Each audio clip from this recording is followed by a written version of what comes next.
Let's just, hey everyone, how's it going? I have Tyson Moore here today. Hello. Tyson is, and here's just the audio monitoring. So you can see if it goes to red, that's not good. We're going to be talking about signaling today. I'm going to give it a few minutes for people to come into the stream because usually people take some time to roll in. But Tyson knows a lot about signaling. So if you have signaling related questions, you should definitely drop them in the chat. Signaling can be very confusing sometimes, and so he's a great person to ask. And also, just generally questions or about anything is generally welcome. And I'm sure Tyson has some interesting thoughts about transit and railways and the like internationally. So I think it's good. There's lots to talk about. So people have accused me in the past of being a very opinionated person. Tyson has interesting opinions on PTC in the U.S., and I think that's something we should definitely talk about today. Okay. I think it's super interesting. We can definitely talk about that. We should talk about CBTC and like an open signaling standard for metros. I think that's an interesting topic. High frequencies, ERTMS. There's so much to talk about. 5G. A lot of people were talking about better or worse. The whole FAA situation is pretty crazy. Oh yeah, that's fun. Yep. Yeah, so it should be very interesting. Oh, there's so much stuff to talk about. Yeah, so people are coming in here. You can always drop your questions in the chat. If you're not already, go follow me on Twitter and follow Tyson on Twitter as well. I pinned his information, I think. Let me. I saw it on my it's chat over there. Oh, great.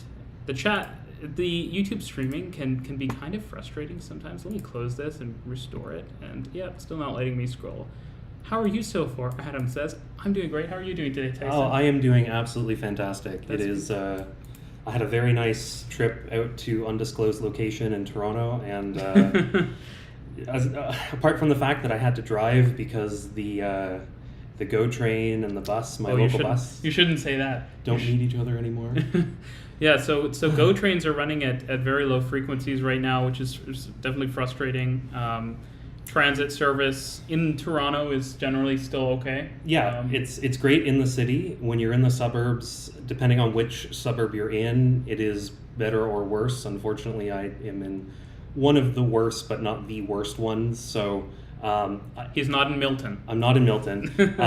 As much as I could have spent 2 hours and 20 minutes getting here, it was about a half-hour drive to the subway. And I think it's interesting. When we get to like 10 minutes, we'll start taking signaling stuff and talk signaling. But I think an interesting thing to bring up, and it is an issue I think that advocates sometimes face in North America, is people like kind of shame people for driving. Yeah. But at the end of the day, you can't. Like, people are going to do what's rational for them, and you don't want to waste 2 hours of your night. Look, if people are going to shame me for doing something that I would rather not do, I don't want to drive. Like, it's not my car. I don't own it. I just begged to borrow it.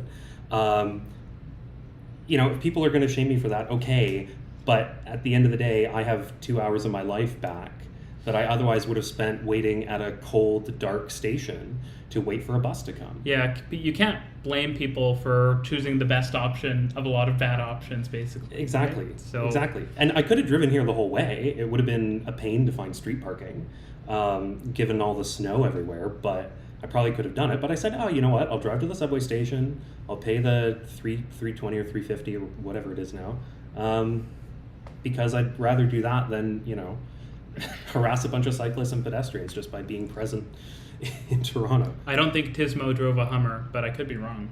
I did not drive a Hummer. Okay, someone is commenting that. So let's talk a little bit about signaling. Brian has more of a comment than a question, but apparently the MTA is putting CBTC on the A line at Lefferts Boulevard, which is interesting. Yeah, I commented to Jonathan about this. He's referring to Jonathan English. Jonathan English on the last live stream, which if you haven't watched the replay, you definitely should, because he's way more qualified to talk about New York stuff than I am, because he actually lived there. But New York is such an interesting case study because they're one of the few metro systems in the world I can think of that actually has enough purchasing power and enough pull to dictate their own standards to suppliers about things like signaling and CBTC and stuff. I can think of New York, London, some of the large Asian ones, Toronto's not going to be able to do that. Vancouver's not going to be able to do that. Even though they kind of have had some power, but... Yeah, it's... The problem is, and I'm sure that we'll get into this at some point, the problem is, in the metro space, the Toronto Transit Commission, back when they were running on kind of old style signaling, yes, they procured a lot of it from either Union Switch or from GRS, which became Alstom. But they were able to do a lot of repairs and maintenance, everything in-house. It was very obvious how things worked, because at the end of the day, you're talking like light bulbs and LEDs connected to electrical circuits and relay interlockings that you can like debug just by looking at. But now it's like you kind of almost have to pick your poison in terms of vendor lock-in. It does get kind of funny because when I talk to people at, for example, people who interact with the old school cell track stuff on the London Underground, cell track being the train control system. From Thales. From Thales, yep, that's used on the Jubilee, Northern, and DLR. And also SkyTrain. And the SkyTrain and the Scarborough RT, among others. A lot of them, in fact, most of the people in the signaling department there at London Underground have outlasted most of the people at Thales. And in fact, they were working with it back before Thales bought it from Alcatel. And so many of the manuals and things they have are still Alcatel branded. And, they say, Thales has told us to, like, where did you get that? Put it back. You have to pay us for access to that knowledge. And they're like, no, we'll just... we'll hang on to this, because if we run into a problem ourselves, we'd like to fix it ourselves rather than people who are so there's actually a good I think question here, but I'm going to respond to the super chat. Thank you. I cannot read Cyrillic, so I'm just going to say thank you, Vovacat. Will you ever talk about how like public transit interacts with e-scooters?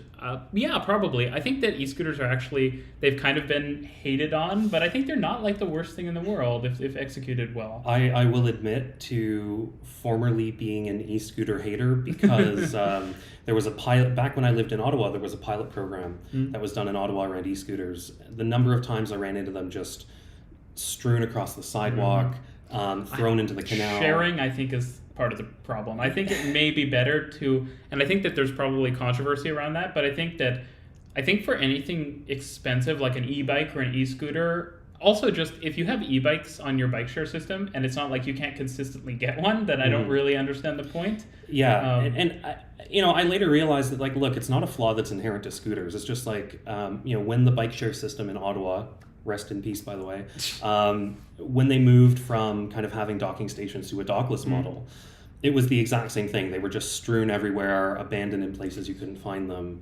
Different cultures have different attitudes towards public property, and like in Japan, that might work really well. Absolutely. Right? But I don't know about North America. Someone is asking, I think, what's the difference between Siemens CBTC and Alstom CBTC?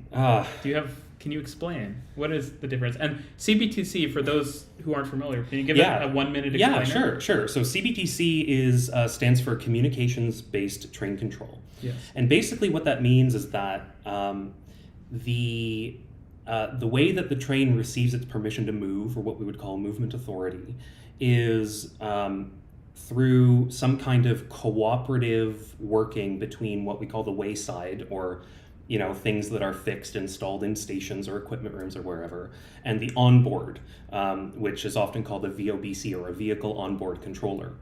And equipment literally on the train. Equipment literally physically on the train. And so those pieces of equipment communicate in order to tell the train, hey, this is where you're allowed to go, this is how fast you're allowed to go, that kind of thing. As to, I think people get confused because they associate moving block with CBTC, but they are not the same thing. Exactly. Obviously. There's lots of fixed block CBTC.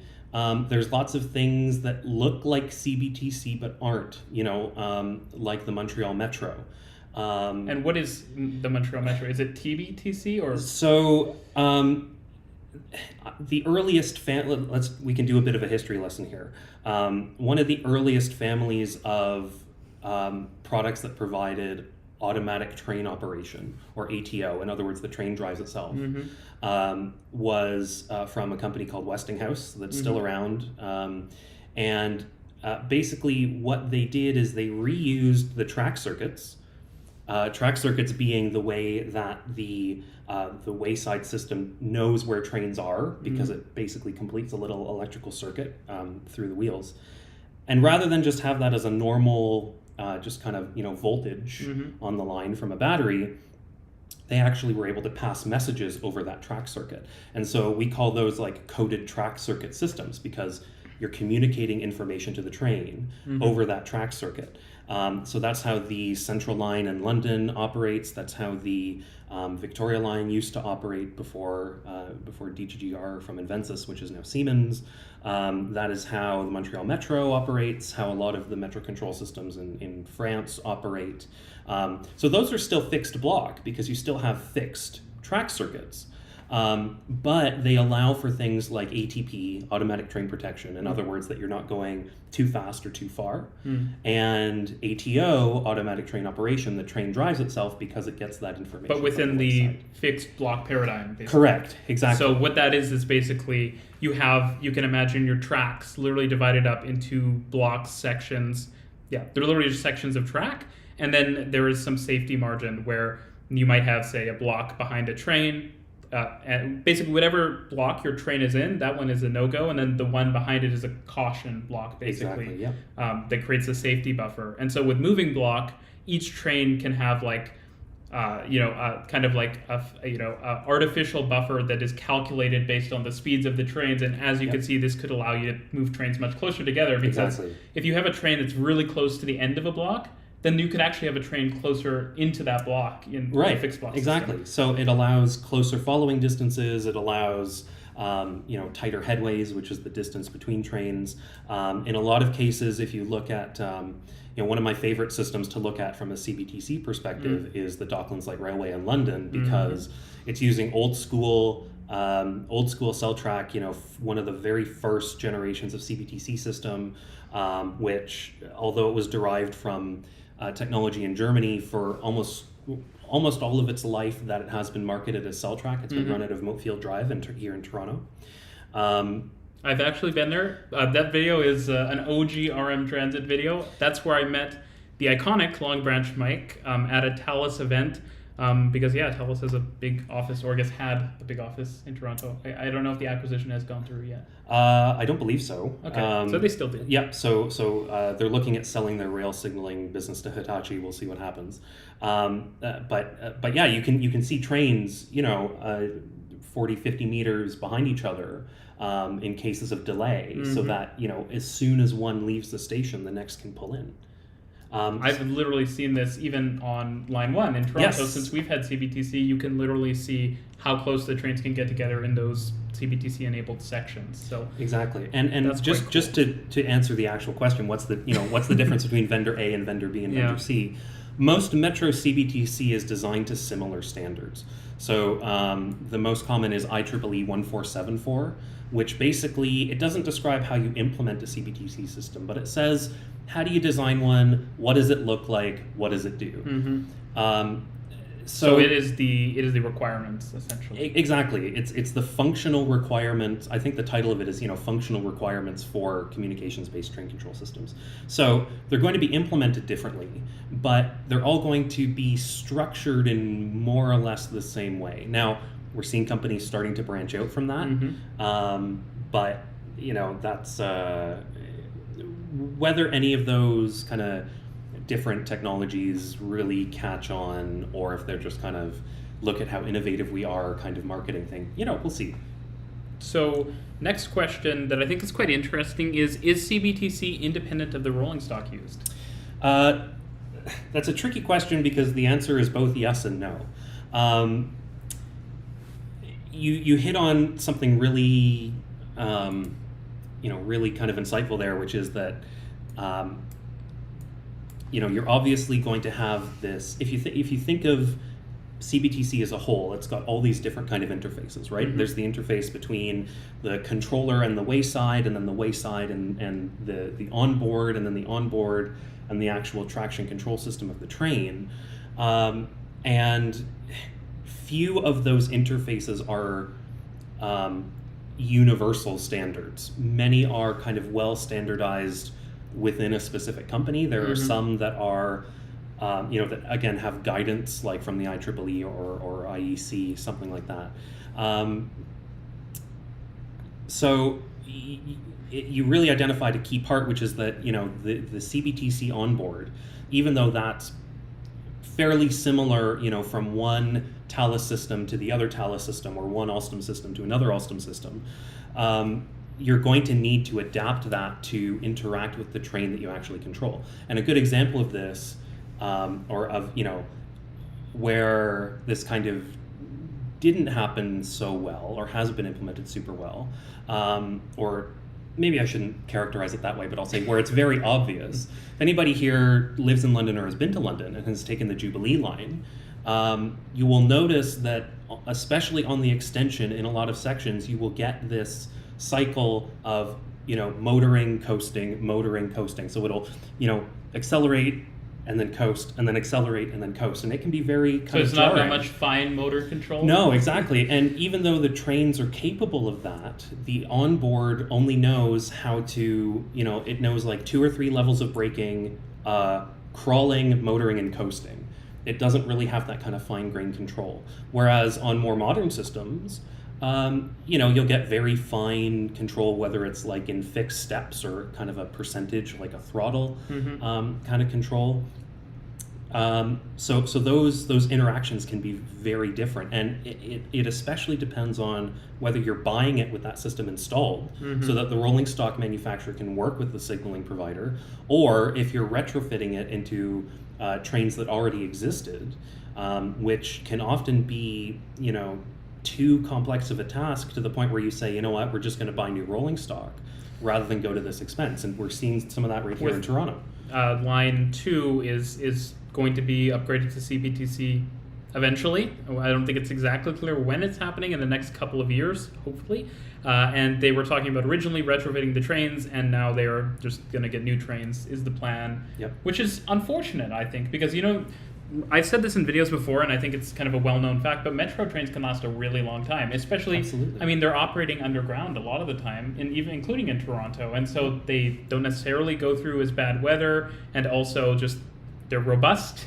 The motors last a long time. All of the equipment a lot of stuff can be repaired and replaced over time. We've seen, I think it's the D-Stock in London, have been like completely revived for mainline operations. Yeah. Well, and I just came back from, I spent, I think, 5 or 6 weeks in Paris this fall, and they've got plenty old rolling stock there, and I'm amazed that it's still kind of in service, but it's still it's a bit tired, but it runs really well, and it's certainly not like it's falling apart. Yeah, and I think that the reality is that, for better or for worse, most public transit vehicles, and it depends on the city, of course. Again, we're not talking about Japan, but in a lot of the world, after a few years, any piece of public transit equipment is going to be roughed in. You could say, so it doesn't really matter if it's, eventually, it comes down to more, I think, the design. If the design is really progressive, it's always going to feel new, and if the design is less so, it's always going to feel a little tired, as you say.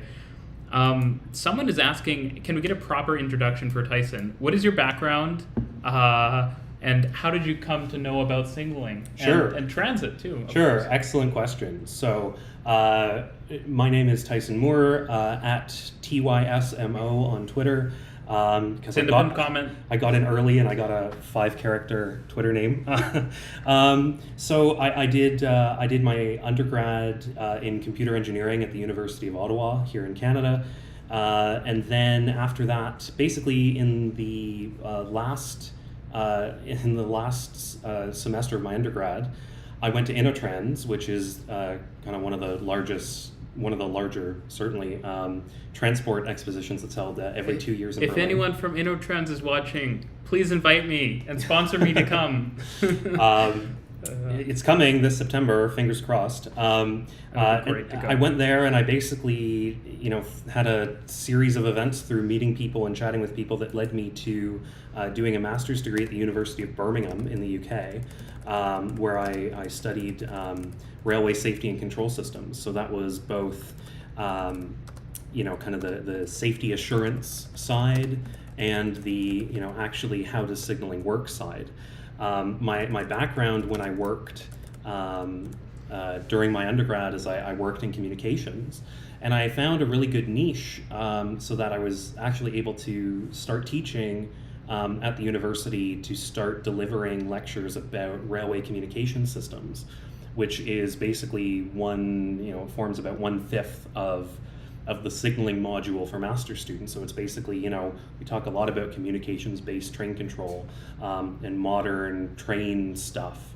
And that takes a lot of communications. Like there's a lot of data that has to move from one place to another to support all these applications. So that was kind of the niche that I found. So I just got my degree, I think, this summer. And I'm kind of, aside from teaching part-time, I'm kind of on a and little... that was not your original degree. I think No. I don't know if you mentioned, I think you may have jumped from your bachelor's directly forward. Oh yeah, did I? Yeah, I think you did. I don't think you mentioned where you did your master's. Oh, so yeah, so I did my master's at the University of Birmingham in the UK. Met a whole bunch of great people, and in fact, I'm doing a consulting project right now for a large European greenfield railway project that I can't disclose. But there aren't that many. I think I counted 5 or 6, so you can take a guess. And so now I'm here. I have my degree. I wrote my thesis on kind of the intersection of cybersecurity, procurement models, and railway signaling, which was great. And yeah, I love teaching. I do it. This was the 3rd time that I did it, and I'm so happy I was able to do it in person again this year, because that is nice. Teaching remotely is bad enough, but doing it when you're teaching a class in the UK, when you're in Toronto, and you have to wake up at 3:30 every morning in order to meet the 9 a.m. start, it's pretty painful. We have had a bunch of questions come Sure. in. So I still want to talk about PTC and other stuff, but let me quickly address one of these super chats, which isn't necessarily signaling related, and then you can address the second one, which Sure. is not necessarily signaling related, but it's to you. So so everything is cool, has some TTC extensions and proposals. 504 King into Scarborough. I think that's difficult because you're gonna have to reroute it, I guess, onto like Kingston Road or something like that. Maybe I don't know. It could potentially be a good idea. I'm supportive of the idea, and Jonathan English has also talked about this, and I think it's actually a really good model. Change the streetcar network to be more like a European system. So have way more routes and more one-seat rides. And so you might not have like a 5-minute frequency, but you'll have a 15-minute frequency one-seat ride. And so like you could have any given section of track could use 3 routes or something like that. And that gives you a lot more flexibility, because a lot of the time, if you want to make a diagonal trip, it's actually quite painful because you have to get off one streetcar onto another. And since the headways are not always great and the reliability is not always great, that isn't a great option. So and hey, maybe we can finally get rid of the largest city in Canada streetcar driver gets out to move the switches with a big stick. Yes, and also get rid of the single point switches. Yes. There's so many things that we need to do with the streetcars in Toronto. Points indicators, please. It's frustrating that we kind of sit on, like, we talk about it as if we think it's like this great thing for our city and stuff, but we don't invest in it like it is. So absolutely. Yeah. So this question, do you want to read this one out? Yeah, sure. So, given the difficult conditions of mainline tracks compared to Toronto,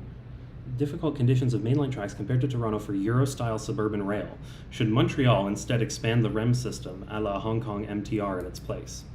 So basically, like, is it too hard to implement European standards? Should we just do CBTC and REM everywhere? That's a question that, that I ask a lot. Like, I think about the REM a lot and how it took a suburban heavy rail line and it's turning it into a, basically kind of a light metro, fully automated system. Obviously has its upsides and downsides. And, I think in Montreal where,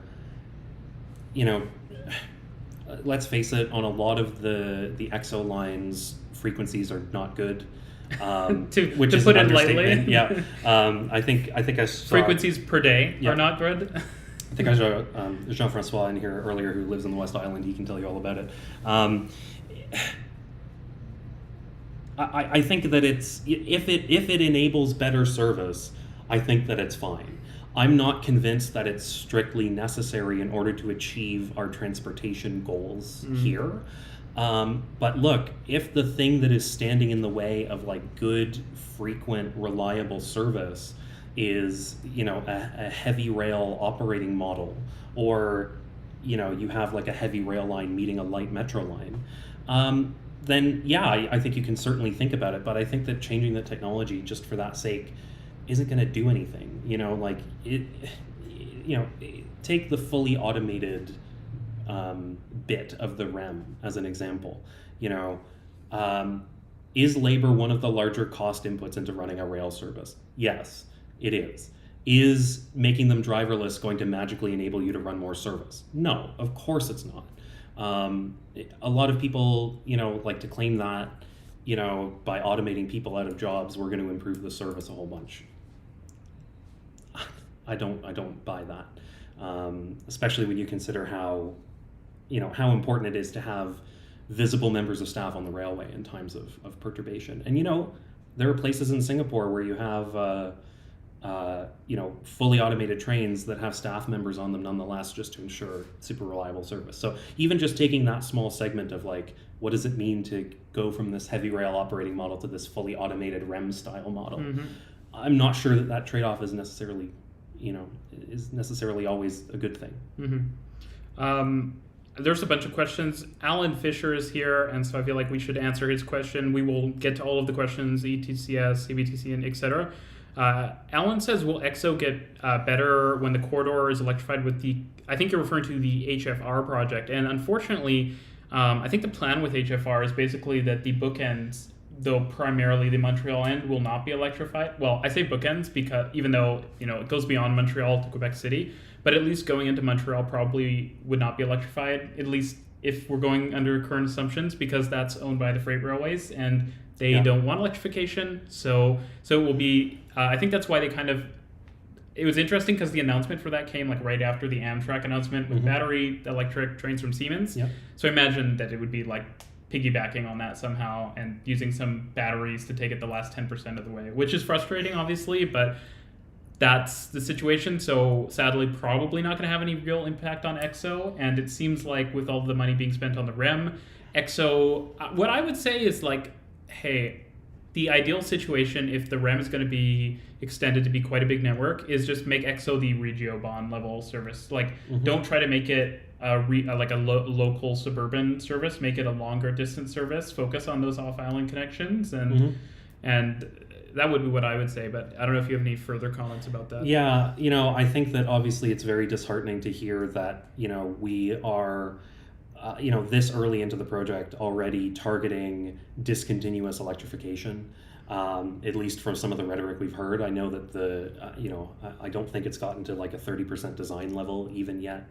But I think that we're just setting ourselves up for a lot of headache when, you know, really we could fix this problem with, strong, sensible regulation that, really, I'm gonna make an analogy here, and I hope that it makes sense. But when I was at a conference in December at the UIC, which is the International Union of Railways, in Paris in December, the head of the Shift to Rail project, along with a panel of people from OBB, the Austrian Railways, a whole bunch of rail operators, freight rail operators, were talking about the digital automatic couplers, which is basically, you know, moving to an automatic coupler system, both physical and electrical, in Europe.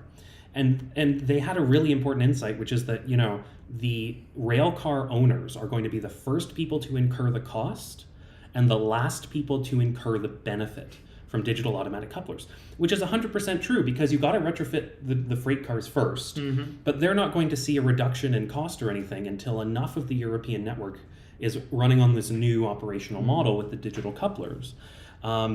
And a lot of their work in the DAC project has been focusing on how do we overcome this imbalance. And honestly, I think the same is true when it comes to electrification of rail lines in North America. It's that, if you're talking about electrifying rail lines that are owned by freight operators that are running double stack containers and dimensional loads, and even if somebody else pays for the electrification, there's now a permanent cost that the freight rail operator is incurring that they derive no benefit from. Because unless a critical mass of their network, even local to a city, is electrified, they're going to derive no benefit from that electrification. But they're going to have to train everybody. They're going to need, they're probably going to want control over the electrical, the electrical control substations, those kinds of things. So they're going to have to permanently employ people for that. It's going to change how they have to do maintenance, all these other things. Honestly, the reason why I think the freight railways are so opposed to electrification is because we haven't created a situation where there's something in it for them, right? And unless we fix those kind of mismatched incentives, that misalignment. So you need a critical mass. I mean, it's like, it's one of those technologies that you want, like the main line to be electrified. You need like a substantial amount, and the government probably has to get involved and help with that.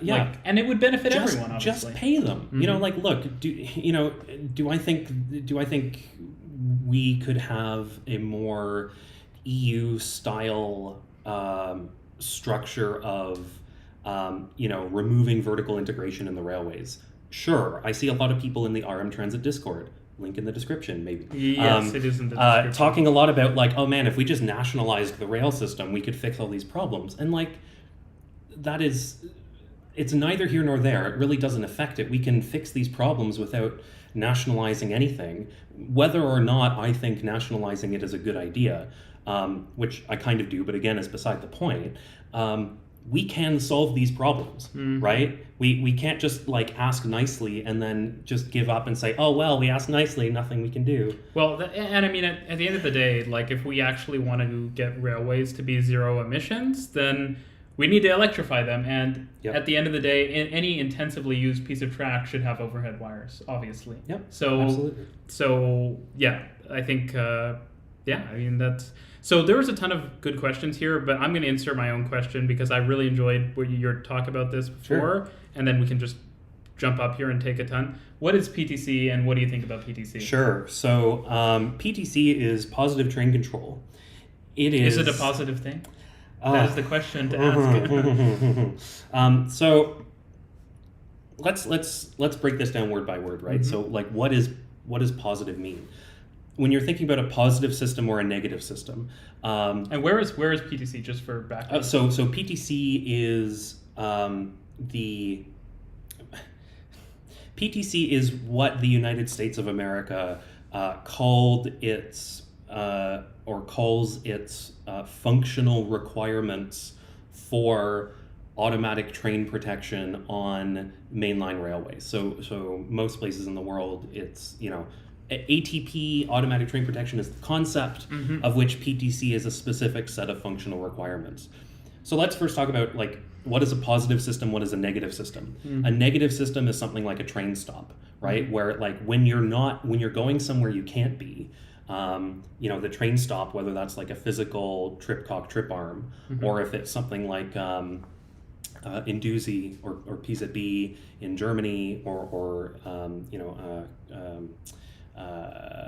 KVB in France or whatever, it tells you where you can't go. It's going to intervene, and it's going to say, whoa, you're either going too fast or too far, you can't be here. A positive system, on the other hand, tells you where you can go, right? And it says you're allowed to go this fast, this far. PTC was brought about as a very knee-jerk response to a high-profile crash of, it was a Metrolink train in LA, right? I think. Yes. I want to say. Yes. I think with like freight or something, right? I think I'm fuzzy on the details. Someone will say I believe probably. It was a Metrolink train in Los Angeles, and it basically said like, hey, look, we need to come up with a way to stop, trains from exceeding their movement authorities, right? And so, which means. Which means like they can't go too fast or too far, or basically be in a place where they shouldn't be, right? Which is what we want on all railways. And why does so here's like a really basic question Yep. that I think is actually valuable to ask. Why does signaling exist for railways, but it doesn't exist for cars? At least it does in the form of traffic lights. But Sure. when a car is driving down a highway, there's no real signals, No, right? exactly. So why does signaling exist for and trains? for those of you that live in Toronto, you might remember, and I certainly do, I was super young as a kid. I promise I'm not that old. I remember going down, I think it was the 401, and they used to have these chevrons that were painted on the lanes with these signs that said, keep 2 chevrons apart. And that was basically a way of saying, make sure you are far enough from the car in front of you that if the car in front of you brakes suddenly, you can brake without hitting them, right? And there's a lot of railways that operate on that same line of sight principle. A heck of a lot of tram systems operate on that principle, where you're able to stop within the distance that you can see. The reason why we need railway signaling at all is because most trains can't stop in the distance that they can see. Everybody hears all the time like, oh man, it takes like 5 kilometers for this train to stop or whatever. That's why we need signaling. We need to keep trains a safe distance apart because they can't stop in the distance that they can see. So, God, I don't even remember what the original... PTC. PTC. So, I've seen a lot of questions in the chat about like ERTMS or ETCS, which is the European if you want to tie train control system. Yeah. And so when we compare and contrast these two systems, ETCS, the European Train Control System, it was spawned out of a need to integrate Europe's railways. In other words, to stop having different systems in every single country in recognition that, we want trains to be able to go across the border in the EU as seamlessly as possible. Nothing's ever going to be perfect, especially in cases where you have break of gauge and whatever, but it was really from an integration perspective. Whereas in PTC in the US, it was a knee-jerk reaction to kind of a safety thing.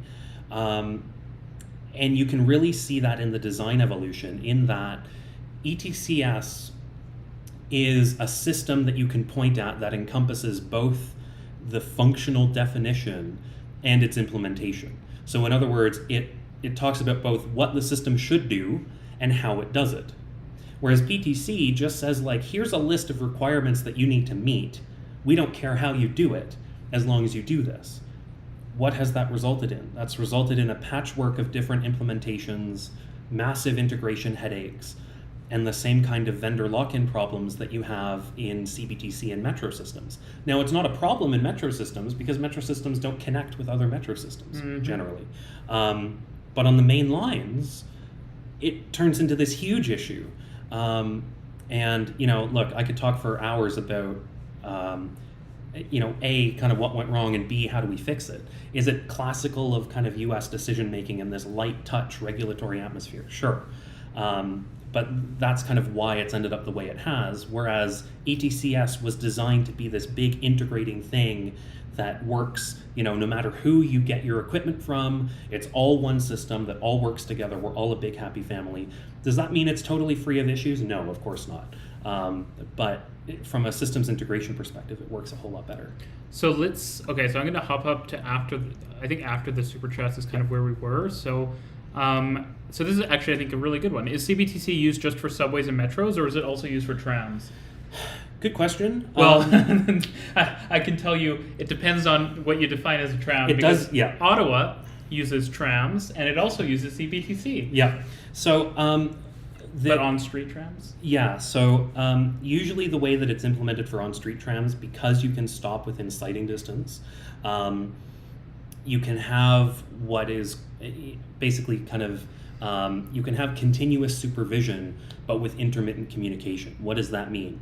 There's a lot of systems, like in Waterloo region here in Canada, for example, where you have fixed basically loops on the railway that communicate to the train and say, hey, your speed limit is now 65 or 40 or whatever. And so it will constantly supervise the speed. And in some systems, it may even say, like, you have to stop here for a bit because there's a tram in front of you, kind of thing. But basically, it's not as important to have continuous communications and like, you know, kind of a full CBTC system like you would find in a metro, because they generally operate on line of sight. Are there features missing or problems with ETCS? Yes. So it's a big question. I mean, it's a really big question. I would say yes in that. So on a railway, you have this concept of a thing called an interlocking. And what an interlocking does is it is the safety critical bit, and it says if you are telling a train to go from, you know, on this specific route following this specific track at this specific point, you can't authorize another train to have a route that conflicts with that. You know, for example, you know, you have two lines kind of like this. Mm-hmm. This is fine. You can do this at the same time, but you can only do this if there's either no train here or, you know, there's no train here, right? Because you don't want the trains to collide. That interlocking, ETCS has to know what the state of the interlocking is in order to tell the trains whether or not they can actually go. That interface between the interlocking and the RBC, or the radio block center, which in levels 2 and 3 is what tells the trains where they can go, is not standardized. And ETCS has these different levels, right? Which, yeah. How would you quickly describe what those are? So level 1 is basically saying we want to add train protection to an existing signaling system. Mm-hmm. So you keep all your color lights, or, you know, if you're cursed in the US, position lights. I'm going to get crap for that on Discord later. And you overlay this safety system on top. Whereas level 2 and level 3, you can get rid of your wayside signals, because all the movement authority information, so the speed limits and how far you can go, is communicated directly to the train, and the driver sees that on the DMI, or the driver machine interface, right in the cab. And so that's what's called cab signaling. That's yes, no? It is signaling in the cab.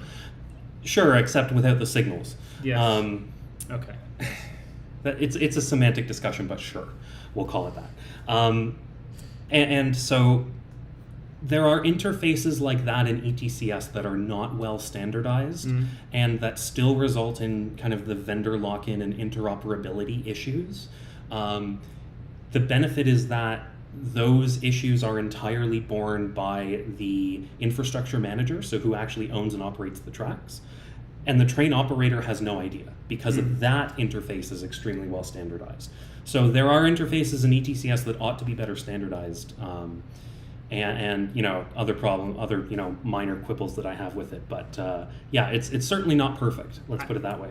I think let's jump to the bottom and answer this one, because I think it's quite interesting. It kind of gets us away from, well, it's still ETCS, but it's a bit of more of an American-related question. Please expand on ACSCS on the Northeast Corridor and how it differs from ETCS. Yeah, great question. And honestly, I'm not sure that I'm the best person to ask about that, because I'm not as familiar with access. Okay, but basically what we can say is that access is cab signaling, in the sense that it shows what the signal is showing in the cab. And it maintains all of the kind of traditional railway operation principles, but it enables higher speed operation, because it can do things like have early speed limits. It can intervene in overspeed, that kind of thing. So I'd say that access and something like ETCS level 1 are functionally pretty similar. Okay. But ETCS level 2 and 3, where you kind of get rid of that whole concept of having fixed signals, that is something that's totally different from a system like access. So there's another question, which is, what is the difference between ETCS and CBTC? And if I'm correct, ETCS is CBTC technically, right? Sure. It is communications based. Yeah, if you're going by the strict definition of the words, it is, train control that is based on communications. So it is CBTC. The difference that I would say is that, there's a reason why I say Metro CBTC, right? Is because when I talk about Metro CBTC, I'm talking about things like Siemens Train Guard, Alstom Urbalis, Thales Celltrack, those kinds of systems. What is the Bombardier one called? Bombardier City Flow on Eglinton. Rest in peace. Rest in peace, Bombardier. So basically the difference is that most Metro CBTC systems are designed to IEEE 1474 standard, and they look functionally very similar, and they require more or less continuous communication. The thing with ETCS is that it is specifically designed for intermittent periodic communication, and it's designed for more of a mainline operational model where you have trains of different lengths, different speeds, different onboard capability, a lot of track, lots of kind of weirder moves and that kind of thing. So the Metro operating environment is very, very different from the mainline operating environment. And so, it's horses for courses. You pick the system that you're going to implement based on what your needs are, and the needs in mainline are very different from the needs in Metro. And we see places that are implementing Metro CBTC on mainline networks. Such as, for example, Copenhagen, I believe? Copenhagen, Australia, I want to say Sydney, ? Melbourne? Actually, I think we may have had this discussion before, but there's a few places. Alan Levy posted on Twitter about what places are using CBTC on mainlines, and I think someone mentioned CBTM in Sao Paulo is. I know Hong Kong on the East Rail line uses something wacky for injecting those few intercity trains onto the East Rail line. And you can have what are called overlays. Marmaray? So you can have something called an overlay or an underlay. So that is where either CBTC is overlaid on an existing signaling system. So like was proposed to happen on the portion of the district line that is shared with the National Rail down toward Wimbledon. Or you can have something called an underlay, like on the Metropolitan line, where the Chiltern line trains in London share the Metropolitan line, where it's still CBTC at the bottom, but you put these color light signals in for trains that aren't equipped with it. So they are becoming a lot more flexible in that on a system like old cell track, you really couldn't have a train operating, unless it was like a work train, couldn't really have a train operating that was not communicating or that was somehow different from the rest. They're becoming a lot more flexible now, and we see that flexibility in use in systems like the London Underground, for example. That I think is quite informative, actually. This person is asking a question, which is not signaling related, but I think it's worth addressing. It's, do freight companies realize that electricity is cheaper than diesel? And I would say, of course. But that's not the issue, right? Electricity from a pure energy point of view is cheaper. I think that's the point they're making. But the problem is that that's not how the calculation works. Because if you have 50 kilometers of electrified line on a 700 kilometer run, it's not helpful. Right. Well, and I would also say that we saw this really unfortunate situation in Britain. I want to say a month or two ago. One of many unfortunate situations in Britain right now.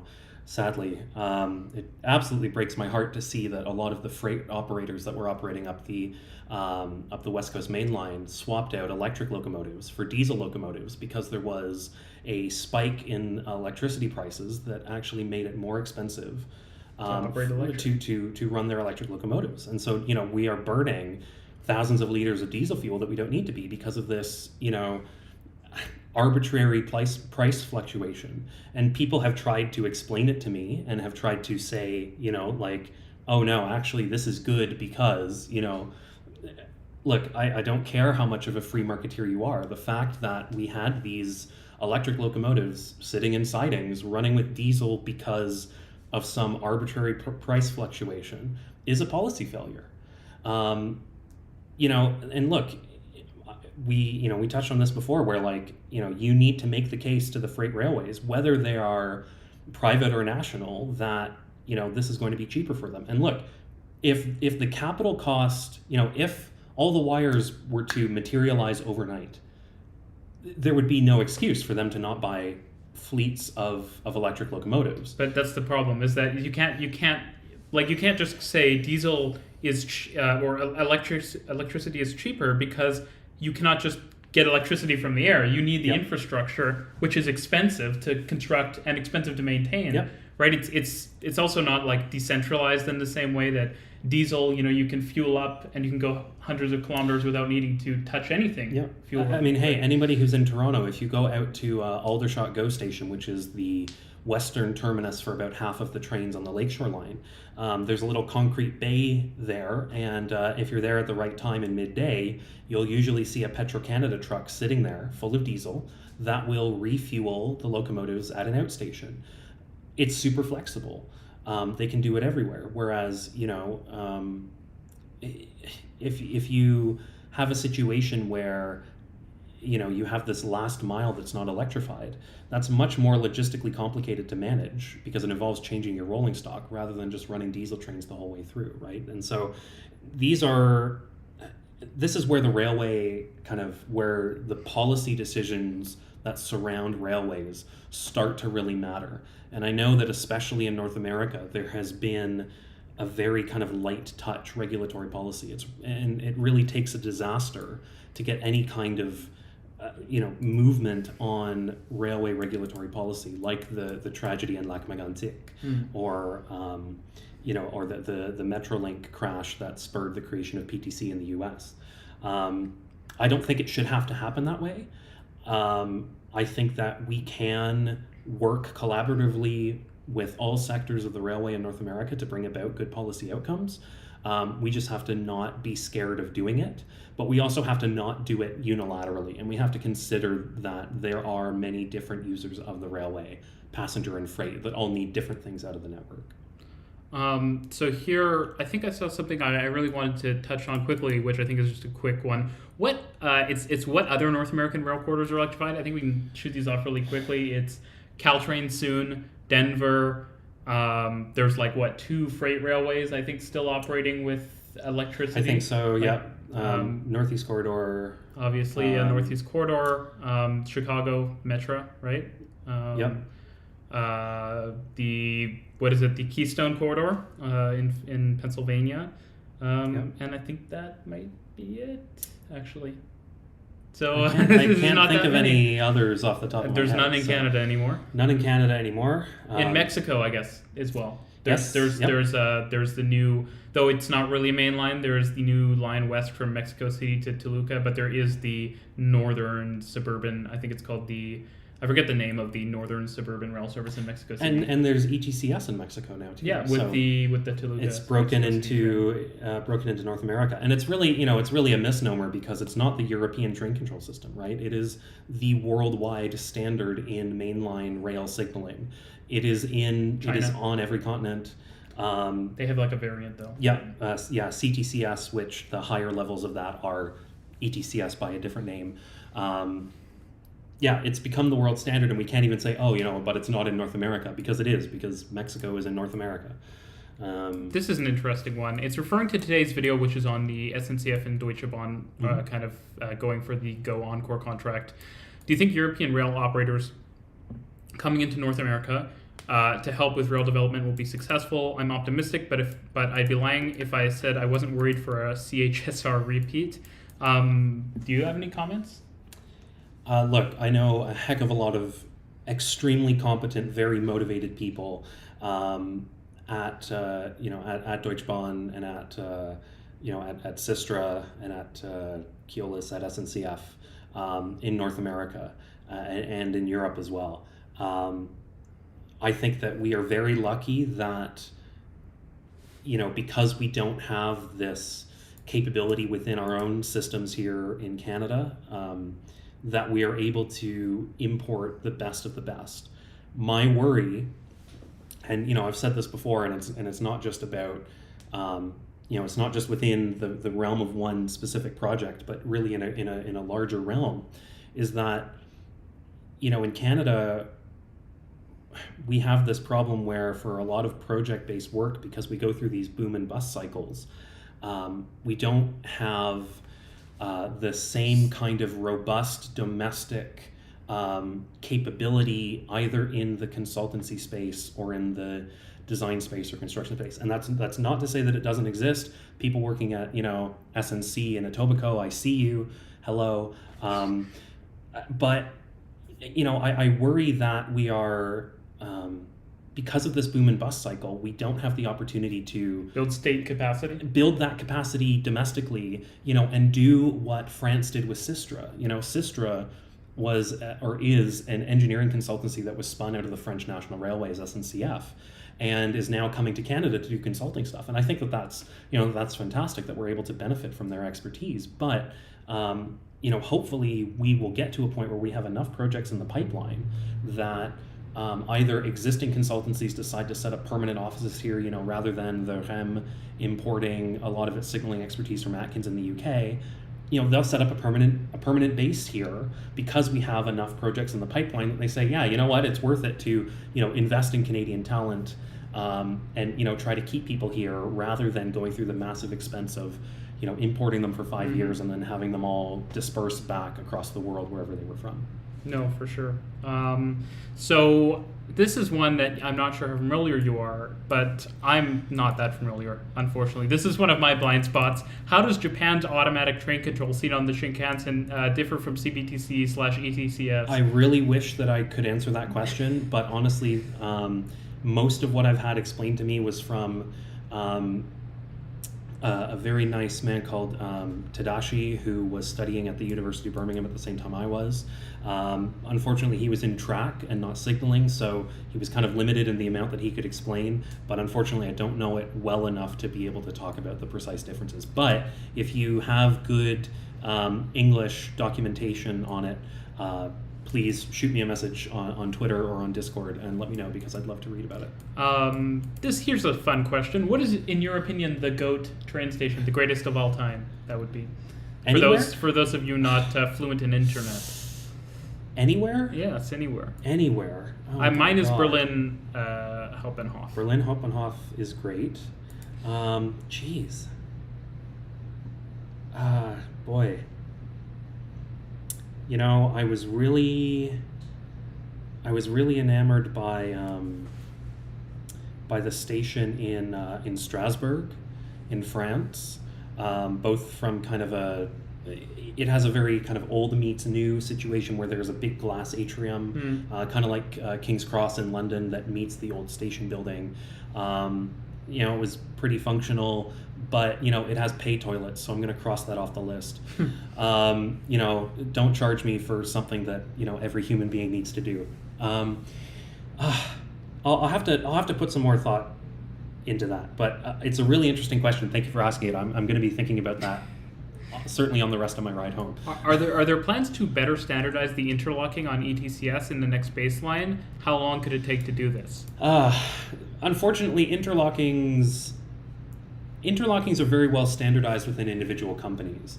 And I don't know that it's something that ETCS needs to standardize as much as the interface between the interlocking and the kind of the rest of ETCS. Are there plans to do it?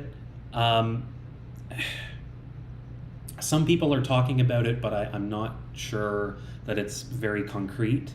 And look, frankly, there are bigger fish to fry, because the interlocking is something that by its nature has to be very custom, in that it changes based on whatever the line is where it's physically installed. I guess what I'll say is that people are thinking about how these interfaces can be integrated better. And there are a lot of smart people working on the problem, and I think that we're going in the right direction, but I don't see any kind of like big bang, next baseline is gonna, totally revolutionize the link between the interlocking and the rest of the ETCS system. Two people, Felix and Alan, pointed something out that is reasonable, which is that first it's Tren Suburbano in Mexico City, and Alan pointed out that NJ Transit and SEPTA have lines which, I think when we said it, we just said Northeast Corridor, which is broad strokes. Yes, They have lots of lines which are electrified that aren't on the Northeast Corridor. True, so yeah. that is a good point to bring up. There's a comment that a DMU can run on diesel or pantograph, and there's also dual mode locomotives, but Yep. you have a big efficiency hit with those and performance hit. So. Absolutely, yeah. And also you're maintaining you have with any technology a trade-off for flexibility, and in that case you can only fit so much on one locomotive, right? So you're just going to get less performance. And yeah, stuff. and you're always dragging around one giant set of equipment that you don't need. Diesel engines are a heck of a lot of metal. They weigh a lot, and you're always accelerating them and braking them. And it's just a lot of equipment. Apparently, SNCF used to have a TGV line where trains were partially pulled by diesel locomotive. I was unaware. Oh, interesting. Yeah. That's quite surprising. Modern diesel locomotives are already electric traction. Yes, that is definitely true. Yeah, which hey, makes it super easy to do what Wabtec did, and just rip out all the diesel stuff, put batteries in, and just run it like that. It's super easy. It's a cool technology, and I think it's like it's not sexy, but it is like a great way of improving North American rail without having to reinvent the wheel. And a lot of people hear, it can run for whatever it is, 20 or 30 minutes, in notch 8 flat out, and it's like, but that's 20 or 30 minutes. Oh, that's stupid. Why are we doing this at all? But it's like, it also can regenerate. Could be used for regeneration. Well, exactly, and here's the thing, for anybody in North America who's next time you're looking at a most road locomotives in the GE family, which are by far the most popular, you'll notice at the back that there's like a kind of a wider part, almost like the cap of a mushroom at the back. That is a giant bank of resistors that have very powerful fans that blow air through them to dissipate the energy for when the train is doing what's called dynamic braking. So, or what would in a metro term be called regenerative braking. It is just wasting all the power. Yeah, it's taking all this kinetic energy and it's turning it into heat, and it's just blowing it out and it's saying get rid of it, rather than dissipating it through the brake shoes and putting stress on the train brakes that way. Look, they're already electric locomotives. They're just powered by a diesel power plant. Now, look, in a lot of cases, you could very reasonably say, what's the point of electrifying when the electricity is just generated through coal anyway? It's still more efficient. But it's really not seeing the big picture in that, or seeing kind of looking outside of the rail industry and saying, like, we can solve both of these problems. We shouldn't let a problem with one prevent us from solving this problem with the other. Absolutely. What do you think of automated metro systems using ETCS? Because some metro lines will use that overlaid with CBTC, making them like the Thameslink core section. I don't know if that's the case or what the deal is, but I'll let you. I love Thameslink. I love Thameslink, and I hate to hate the Elizabeth line or Crossrail. And frankly, I think Thameslink shows what the Elizabeth line or Crossrail could have been if people were more confident in the way that ETCS would work when the decisions were made to use CBTC. I think that as we've seen on the Elizabeth line especially, the systems integration failures, I mean, I think, like, I'm sorry to call it that, but let's face it, it has been a pretty notable failure. I was watching a video last night from a few years ago, and it was painful to watch because I was kind of going backwards in the Crossrail project videos, and they're like, we promise it will be open, and this is like 3 years ago, so it was and look, systems integration is so hard, and I have so much sympathy for the people that are trying to put these round pegs in the square hole. There was, on the topic of metros, there was a proposal for ETCS Metro Edition. Do I think that ETCS is the right fit for metros? No, not really. I think that something structured more like an IEEE 1474 system is better. That's where the New York example is interesting, because they basically said, like, they said to the suppliers, they said, like, hey, you know what? Here's what we want out of the system. We want you all to play nice and design to this standard. Go and do it. I'm glad that they had the clout to do it. Is it going to pay off? Is it going to create this universal Metro CBTC standard that other railways can benefit, or that other metro systems can benefit from? Probably not. Does that mean it was spent in vain?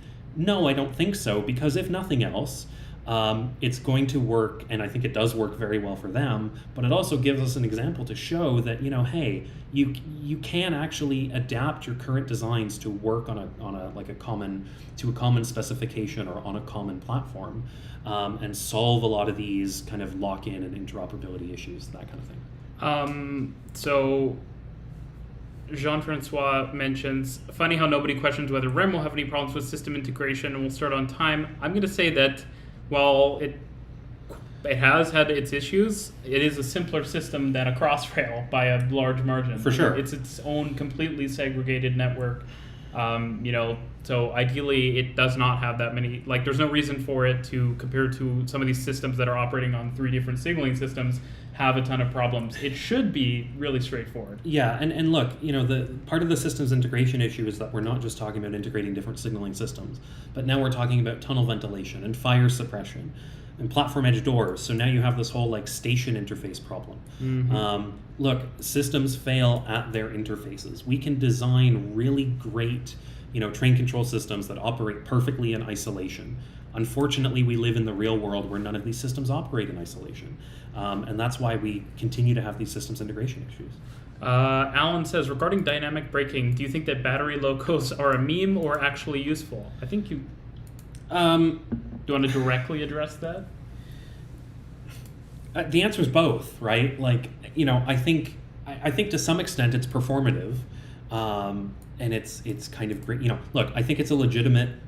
It is better than literally doing nothing and keeping the status quo. And there's a lot of energy being potentially saved. Sure. A lot of energy. And look, if you can cut 10% off of every, look, even if you only use it on the hottest intermodal train, the fastest, kind of coast to coast 3,000 mile journeys, and it cuts 10% of the diesel fuel off each of those journeys. Great. And you know what? It probably has a positive energy return on energy investment, even when you consider, mining all the precious metals for the batteries and stuff. Which, to be fair, a lot of the most popular battery chemistries, like LFP and stuff these days, are moving away from using as many rare earth minerals. True. Yep. And lithium iron phosphate is less energy dense than the nickel cadmium options. I don't want to get in the position where we lock onto this as the next step, when really it is at best a stepping stone to where we really need to be going. And unfortunately, I think that it's taking a lot of oxygen. Very happy for Wabtec. Some of my good friends work at Wabtec, and I'm really happy for them. They're doing great work. But I as legitimate of a technology as it is, I don't want us to only focus on that. I want us to remember the larger context here. I'm just scrolling through to see. As far as I know, they want to move to RBCs integrated into digital interlockings instead of external systems to increase the efficiency and making the whole thing simpler. Yes, absolutely. That's certainly a trend, and let's see how the safety certification for that goes, because often that can be the most difficult part of doing kind of building a safety critical system like that, is doing all the certification work. So we've mostly made it to the end. We'll probably go for a little bit longer, just so if any final questions want to roll in. I'm good to go as long as you. Jordan says he is new to all the signaling jargon, but loves the passion. That's good to hear. Yeah, I try to explain as much as I can. I want to be.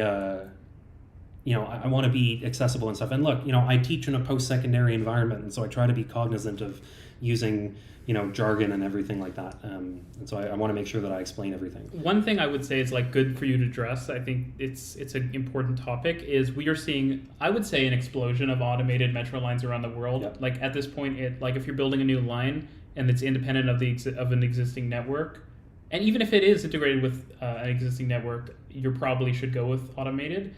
What do you think about the standardization around and the fact that there is these proprietary signaling systems and the way they're implemented is different in various systems? Yeah, good question. Look, I think it is inevitable that we will move to so when we talk about grades of automation, we're talking about at one end you have grade of automation level 4, which is, there's no staff member on the train. It's totally autonomous, like the Vancouver SkyTrain, or like there's so many examples, and none of them are in my brain at the moment. And then, we have grade of automation level 3, which is pretty rare, like the Docklands Light Railway. There's grade of automation level 2, which is where Europe is looking at going right now, and that's the next big step forward. And so that is saying we're going to keep a driver in the cab, but we are going to have the train drive itself. What is the advantage of that? Well, this is Ottawa, for example. Yeah, so this is a system like Ottawa or a metro system like Toronto, but the fact that we're doing it on the mainline railway, in Europe, there have been a lot of tests on the, I have no idea if I'm ever pronouncing this correctly, but on the Betuwe route, which is the dedicated freight line from Rotterdam into Germany through the Netherlands, as well as in Switzerland, there have been some tests. We're looking at, 10, 15, 20% energy savings, whether that is diesel or electric, with keeping the exact same running time just from running to an optimized kind of speed profile. There are huge energy savings in that. We're able to manage trains to time better, do something called train regulation a lot better. But we still have somebody there who can take over in exceptional cases if there are problems on board the train, that kind of thing. So we're able to separate this, massive benefit that we get from automation from the labor issue, which if you look at, if you look at Great Britain, for example, where Boris Johnson, when he was mayor of London, was, had this very peculiar obsession with the new tube trains for London being automated, fully automated, grade of automation level 4, nobody on board. Because to him, the political issue of the strength of organized labor, I believe it's the RMT is the union there, of underground operators, was much more important than, energy savings or any of the other benefit that you get. And fortunately, we can separate these issues out. They are not intrinsically linked, and we can derive all this benefit without having, but frankly, I find anybody that goes into it with this mindset of like, oh man, we're going to get rid of all the drivers and it's going to make everything so much easier, is really starting from a bad place and needs to reconsider, how they actually want to, what they see as the problem or what they see as the opportunity. Because for me, the opportunity is, saving 10, 15, 20% of energy on every metro run or mainline run. And frankly, for me, the labor issue is intrinsically linked but separable. It is important, though, because it's very important, but it reduces the cost of operation significantly. Sure, but then we run into the issue of if you have no staff left on your system, what happens in cases of perturbed operation or that kind of thing. I mentioned Singapore earlier, how they have grade of automation 4 lines that during peak hours nonetheless have a train captain on board, who is able to operate the train in case of emergency, if there's an evacuation, if there's faults or failures, those kinds of things. So I'm very much of the Vancouver mind, because I feel like riding the system, you see people, in the system, you see like attendants and stuff, but it doesn't feel heavily staffed. And at the same, they do definitely put people on every train during inclement weather, for example, for the same reason Singapore does, basically. Also because the traditional pressure plate style of platform detection is not great when you have potentially pounds of snow dropping on it. But at the same time, again, I think Alan Levy posted some really interesting info, which is that the Expo Millennium lines have some of the lowest cost of operation per kilometer, like passenger kilometer, of any system in the world. So it's certainly, there's so many important factors, and I think there's a good point to be made that there are more than just the cost, though. Efficiency is a huge one. Sure. I just don't want to get in the situation where it's like, oh, great, we've turned this into a grade of automation 4, fully automated system. Let's just fire everybody. No, of course. Because, you say of course, but it's like, it's not obvious to a lot of people. And they just say, all they can see is the dollar signs of like, oh man, think of all the salaries we're not going to have to pay. When we still, you still need people. And exactly. And the interesting thing about automating in London is that you kind of need platform screen doors. I mean, you don't, because a lot of platforms are curved. So unless you're going to have incursion detectors that are kind of very unique. Like you'd have to have basically like a curtain wall of incursion detectors, which has got to be incredibly expensive. Then you need it anyways because you need to be able to check if someone is on the tracks, basically. Yeah, well, and we see from Ottawa the teething issues with their intrusion detection systems and whatnot. And those cameras, they have cameras on the trains that are, and they do like the technology works, just not reliably. Oh yeah, where exactly. you can basically the driver. This is something I find cool. So basically, on a lot of trains, you'll see there'll be cameras on the train that allow the driver who's sitting in the cab to not have to like open the window and look out to check the platform. And in Ottawa, they said, hey, like the problem with that is it's not a great angle necessarily, and also it's just more equipment on the train. So what if you put that on the infrastructure and put those cameras in the station and then connect wirelessly? And it's a pretty cool system because even as the train is driving out of the station, you still have a link to those. You can still see literally on the camera feed the train moving out of the station as you're on board the train. But the system has not exactly been reliable. No, and in fact, in Ottawa, you still have, or at least when I was last there in December, you still have people making probably minimum wage or not much above at each station with a whistle dispatching trains because we can't get a short wireless train link with some cameras on it to work. And again, look, systems integration is really hard. I get it, but come on. So I think actually Felix asked a question here, which sounds very technical. I do have it. I love making technical things non-technical. I'm not an engineering person. I am a computer science person. So you want to read this one out? Oh, sure. Okay, so what about railway radio communications? Why was NXDN chosen as the protocol for North American digital railway radio rather than DMR, Project 25, etc.? So let's explain first the premise of that question. We know that in railways, it's very important to have voice communications between the people operating the trains and the people controlling the trains, whether that's the signalers or what have you. In a lot of places in the world, especially places that use ETCS, they use a system called GSMR, which is GSM, just like your mobile phone, but R for railway. Railways, yeah. Which is very problematic in its own, but that's a whole. I spend like a whole hour on it when I'm lecturing normally.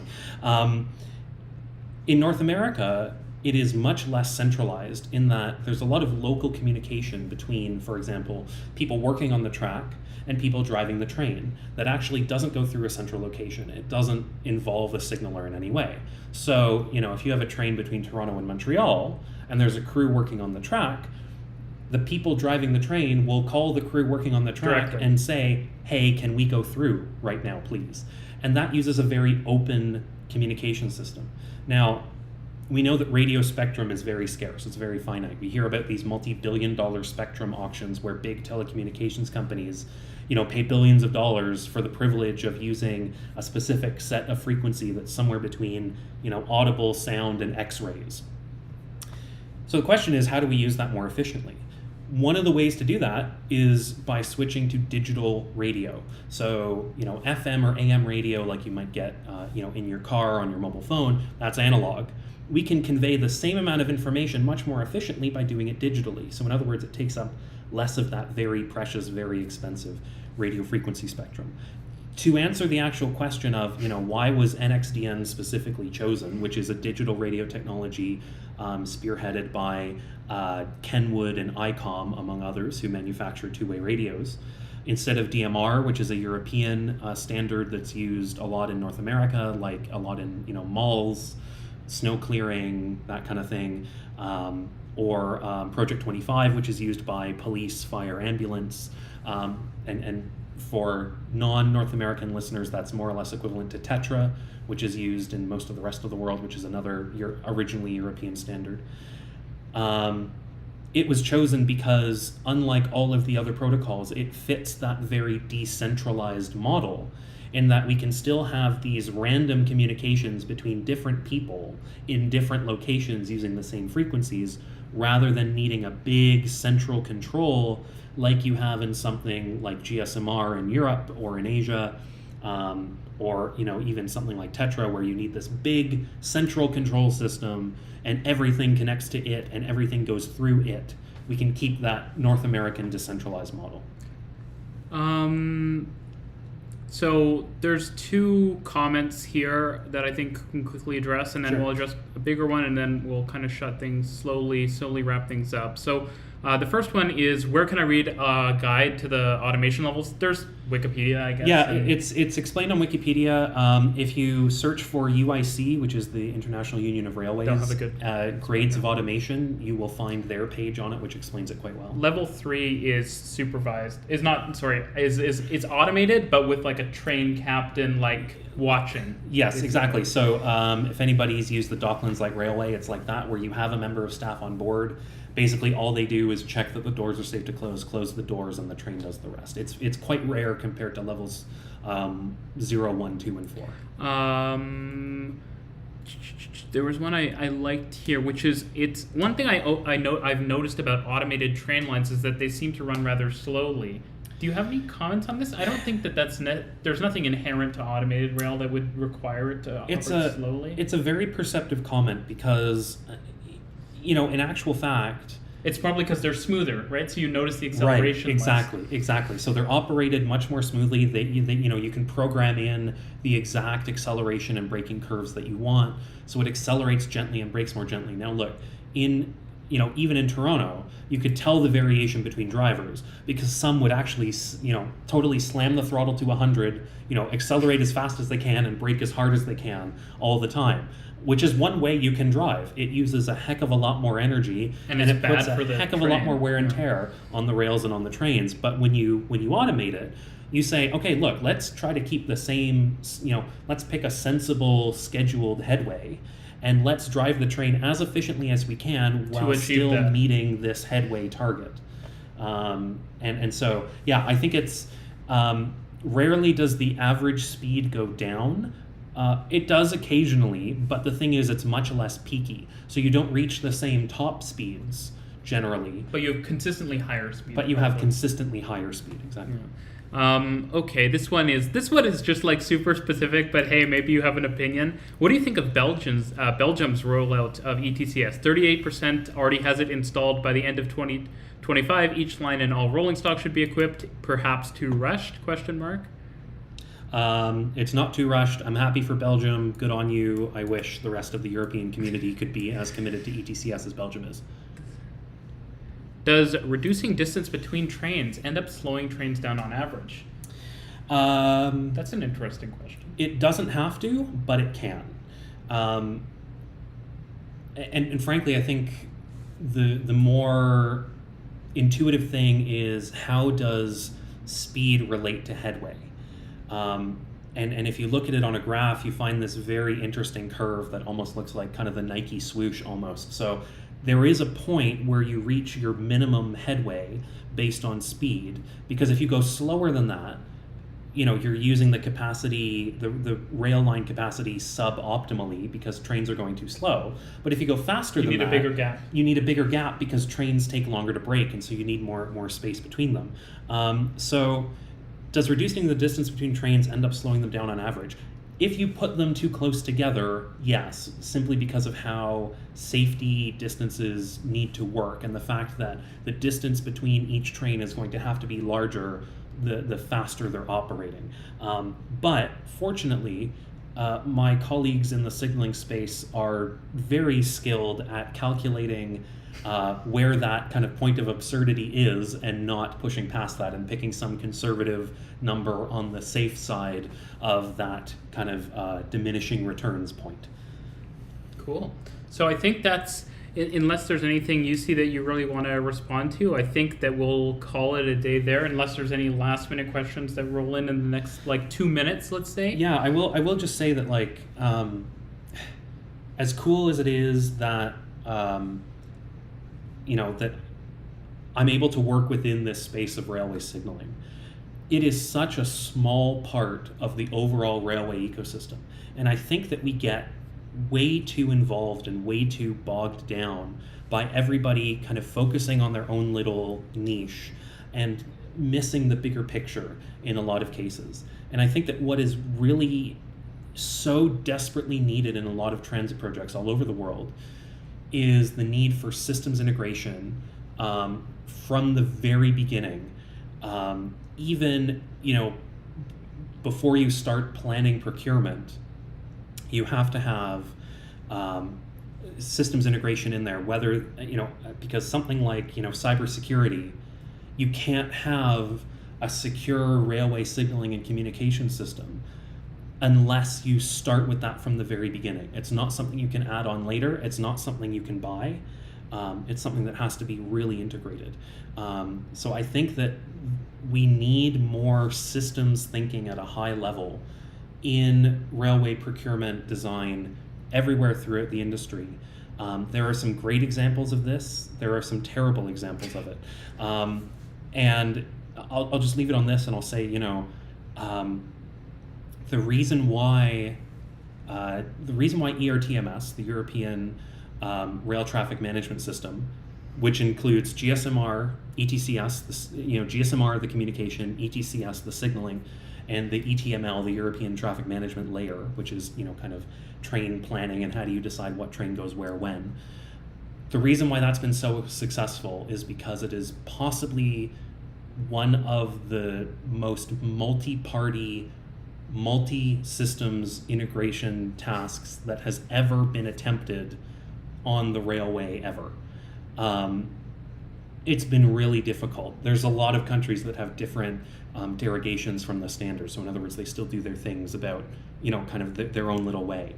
I think that we can do that, especially, again, talking about Canada now, I think that we can do that. If we start thinking of our transportation system as a whole, how the railways fit into that, and then how signaling or how rolling stock or how, track or, how civils all fit into this. We need that context in every project that we design.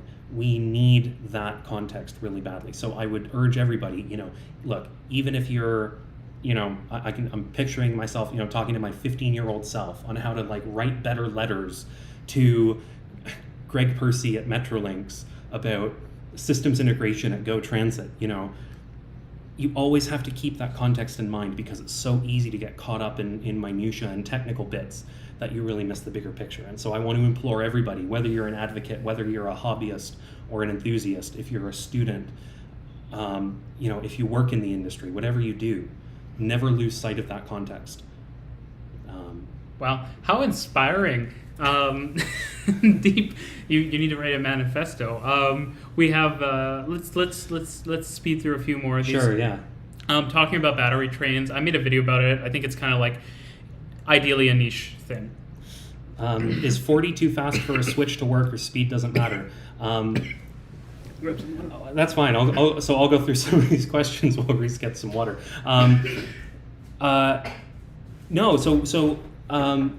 Gareth Dennis, who's a UK rail engineer, has his favorite location on the network, which is called Colton Junction, which is just south of York, where you have two lines going through a switch at 125 miles an hour. It has a heck of a lot of what are called stretcher bars, so things that go between the two rails to connect them together, to make sure that the switch rails move in sync with each other. We can design them as fast as we want. Awesome. He's not dying. I had spicy food before you came. So yeah, we can design them as quickly as we want. Although this gives me, and I promise I'll be quick. The interesting thing is that Canadian rail signaling is speed signaling, which means that the signal aspects tell you how fast you can go. There is no way presently in Canada to display a speed that isn't full line speed, 45, 30, 25, or 15 miles an hour. So even if we were to put in a bunch of 60 mile an hour switches on the North American network, we couldn't use them because our signaling system just can't accommodate them. It can't actually convey that information, which is one reason why deeply concerning. Something like ETCS is it works so well is because you can set kind of arbitrary speeds, that kind of thing. Gareth Dennis is fantastic. He also teaches at the University of Birmingham on occasion, just like me. If you haven't seen his YouTube channel or watched Rail Natter Or seen his Twitter. He's absolutely great. You should definitely give him a follow and check out some of his content. I've heard that the Western U.S. never upgraded on signaling. Do you want to elaborate on that? Why is that still a thing? If it is a thing, is it wrong? Good question. I don't know exactly what that's referencing, but I know that certainly all of the Class 1 railroads in the U.S. are required to deploy positive train control. Now, given that that's an overlay system, there are still some upgrades that can happen. Again, I don't know what that's specifically referencing, but I will say that generally North America is in bad need of a signal or a rethink on how we do railway signaling, and positive train control is not the answer. Alan has a question which is interesting. Where is it? Wait, really, there are plenty of switches outside of the NEC in the US that are 50 or 60. Yeah, so my understanding is that there are ways of dealing with this in the US. For example, where you have cab signaling systems, you might have a color light aspect that only shows 45, but a cab signaling can upgrade that, or a positive train control can upgrade that speed. In Canada, there are definitely switches on our main line that are faster than 45. For example, in Burlington, Ontario, just north of Dundas Street, and in fact on the whole Halton subdivision, there are a bunch of one-lane bridges on what is otherwise a two-track subdivision. They're called an equilateral switch, so that means that kind of rather than one track switching into the other, they both kind of come together and meet in the middle. And those you can operate over at 75 miles an hour, the way that they're designed. Although I think the subdivision limit is 65 or 70 for passenger trains, I believe. But anyway, the point being, it's really kind of situationally dependent, but I will say that generically on a high level, when you're talking about a switch between two parallel tracks, you can't really go higher than 45 with the existing signaling systems that we have here in Canada now. When you have special situations like two tracks merging into one or that kind of thing, yes, you can go faster. I think that's mostly it. Unless there's any. Can I just touch on this? Why not use GPS signaling? Yeah. The use of GPS is one of the key components of many positive train control systems in the U.S. And I say positive train control systems because there's not one unified. Unlike ETCS, there's not one unified system. There's IETMS and Access and all these different ones. Some of them use GPS. It is very difficult. I am very curious how they got it past safety certification. I'm not calling into question the safety of the system, but I am genuinely curious to read how the safety certification was done, given the precision that is available through the GPS system. It's not that high. Specifically, how it's able to tell the difference between two parallel tracks. Because it's not that precise. It's not that precise. And look, I know there are ways to overcome that. And look, certainly GPS can be used and is used by some onboard systems to help with positioning. So for example, in ETCS level 3, the thing that you get rid of is you no longer need wayside train detection. So that means you don't need track circuits, you don't need axle counters. Only the train knows where it is, and it tells the rest of ETCS where it is. Some of those systems use dead reckoning like you would find on an aircraft, or GPS, or the typical Eurobalises to determine where it is. So it doesn't hurt to throw it in the mix, but to rely on it so heavily that it's like really your only truthful source of positional information, I can see big problems in that. I mean, I know how some of them have been mitigated, but I don't think it's a good basis on which to build a larger, more capable, more ETCS style train control system. Do you know if GLONASS or Beidou are more accurate?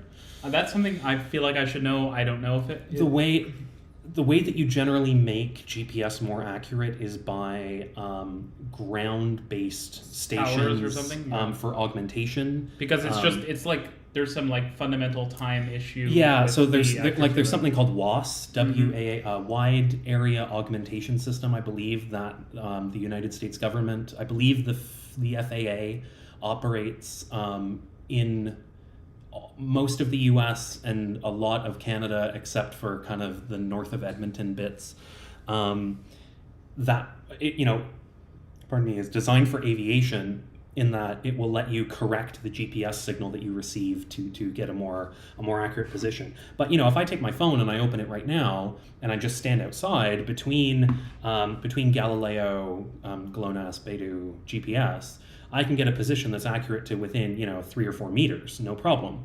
The problem is that track centers are usually 3 meters, 4 meters apart. So on a macro level, it's great, to tell me like, I am in this part of Toronto standing roughly in front of this building. It's not great to say, am I on the north track or the south track? GLONASS is Russian, if I recall correctly. Yeah. Beidou GLONASS is Russian, Chinese, Beidou is Chinese, European. Galileo is the EU, GPS is the US. Okay, so I think that's it for today. What I will say is that Tyson, I'm sure, will probably appear in some future videos. Absolutely. At some point. I can already see the title of one, because we have a setup in Toronto that is the only place that I know of, or definitely the only place in Canada, and I believe the only place in North America, where we do one specific, very cool little signaling trick. So yes, we stay tuned for that sometime, because it'll be fun to get some B-roll, and it'll be great to chat about. Yeah, so we'll do some future videos, and also I'll do videos about signaling, like just basic stuff. Yep. Because it's just valuable to have Absolutely. some basic, consistent videos, right? And I'm always happy to answer questions either on Discord, on the RMTransit Discord, or on Twitter. I am Tysmo, Tysmo, on both of those. Always happy to chat. And I'd like to thank Reece a bunch for having me on. Always happy. This was a great conversation. As soon as I saw the conversation with Jonathan English, I knew like, hey, I kind of want to do this. This is something I'm definitely going to try to do a bunch of these this year. I might try to do it over like Google Meet or something, but it becomes kind of annoying, because you have to deal. My internet is great.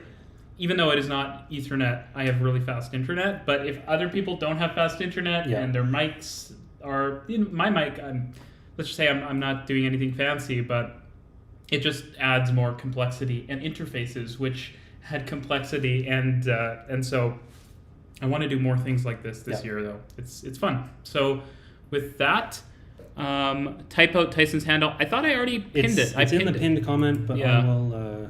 Do you want to? I'm not logged in on this computer. Okay. So it's literally just at Tysmo. Tysmo. Yep. So you can find me on Twitter. On that, I'm pretty active, or on the RMTransit Discord.